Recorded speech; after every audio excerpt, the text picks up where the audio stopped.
You ask Tiger to solve.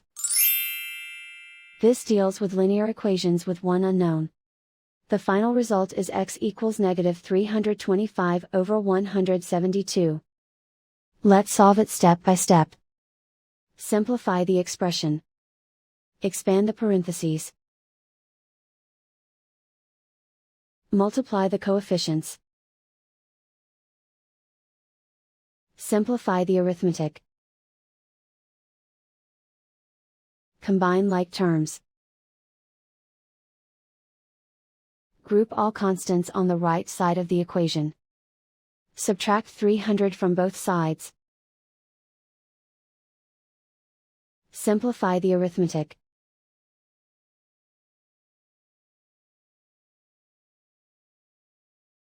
Isolate the x. Divide both sides by 172. Simplify the fraction. And so the final result is x equals negative 325 over 172.